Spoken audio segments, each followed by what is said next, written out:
श्री गणेशाय नमः। स्वागत है आप सभी श्रोताओं का आपके अपने चैनल स्पिरिचुअल कथा 1111 में, जहां हर पर्व, हर व्रत और हर कथा में छुपा है भक्ति और विश्वास का संदेश। आज हम लेकर आए हैं करवा चौथ व्रत कथा 2025, एक ऐसी पवित्र कथा जिसे सुनने और पढ़ने से पति की आयु होती है लंबी और वैवाहिक जीवन में आती है सुख शांति। तो आइए भक्ति भाव से सुनते हैं करवा चौथ की संपूर्ण पौराणिक कथा। और अगर आपको कथा सुनने के साथ भी अगर कथा का पढ़ना भी है तो यहाँ नीचे डिस्क्रिप्शन में पूरी कथा दी हुई है, आप यहाँ से पूरी कथा सुनने के साथ साथ पढ़ भी सकते हैं।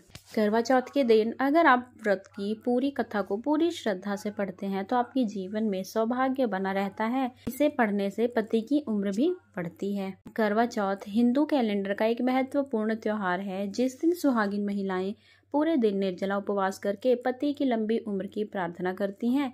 ऐसा माना जाता है कि जो महिला श्रद्धा पूर्वक व्रत और उपवास करती हैं, उनकी सभी मनोकामनाएं पूर्ण होने के साथ पति को दीर्घायु का वरदान भी मिलता है। दिन भर निर्जला व्रत करने के बाद रात में चंद्रमा के दर्शन के पश्चात ही जल और अन्न ग्रहण करने का विधान है। करवा चौथ के दिन पूजन के कई नियमों में से एक इसकी कथा का पाठ करना भी है। मान्यता है कि जो भी स्त्री इस व्रत की कथा का पाठ करती है उसे सौभाग्य का वरदान प्राप्त होता है। चलिए जानते हैं इस संपूर्ण कथा के बारे में। करवा चौथ व्रत कथा। एक समय की बात है, एक साहूकार के 7 पुत्र और एक पुत्री थी।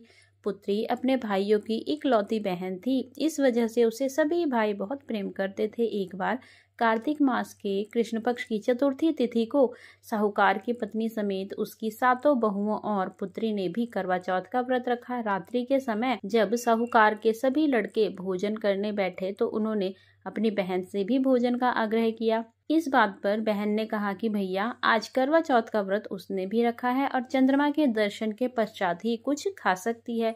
चांद के निकलने पर उसे अर्घ्य देकर ही वह अन्न और जल ग्रहण कर सकती है। साहूकार के बेटे अपनी बहन से बहुत प्रेम करते थे और उन्हें अपने बहन का भूख से व्याकुल चेहरा देख बेहद दुख हुआ। अपनी बहन का ये हाल देखकर उन्हें ऐसा विचार आया कि यदि चंद्रमा जल्दी ही निकल आए तो उनकी बहन व्रत का पारण कर सकती है।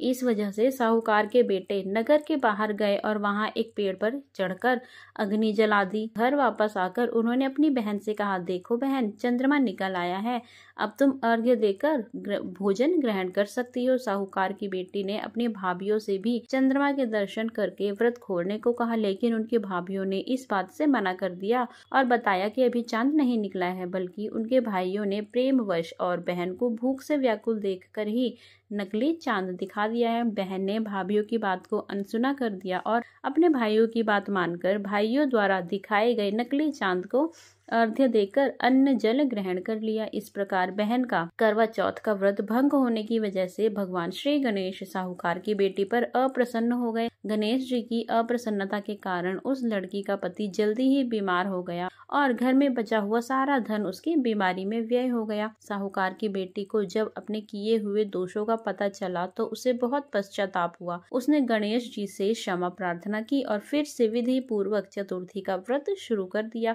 उसने विधि विधान से पूजन करके चंद्रमा को अर्घ्य देकर अपना उपवास पूरा किया और वहां उपस्थित सभी लोगों का आशीर्वाद ग्रहण किया। साहूकार की निश्चल भक्ति और श्रद्धा को देखकर भगवान गणेश जी उस पर प्रसन्न हो गए और उसके पति को जीवन दान दिया। साथ ही उसे सभी प्रकार के रोगों से मुक्त करके धन संपत्ति और वैभव से युक्त कर दिया। करवा चौथ माता की जय।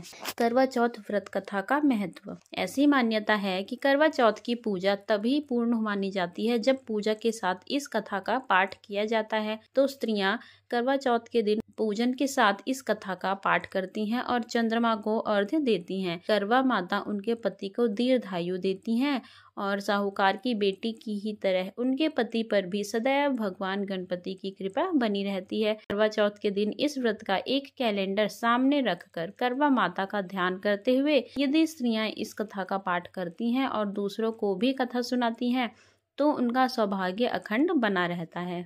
करवा चौथ की ये कथा आपके जीवन में सुख समृद्धि का वरदान और वैवाहिक जीवन में खुशियां प्रदान करेगी। यदि आपको यह पवित्र कथा पसंद आई हो तो इसे लाइक करें, शेयर करें और हमारे चैनल स्पिरिचुअल कथा 1111 को सब्सक्राइब करना ना भूलें। हर व्रत, हर पर्व और हर कथा में मिलेगी आपको नई भक्ति की प्रेरणा। फिर मिलेंगे अगली दिव्य कथा के साथ। जय माँ गौरी, जय करवा माता।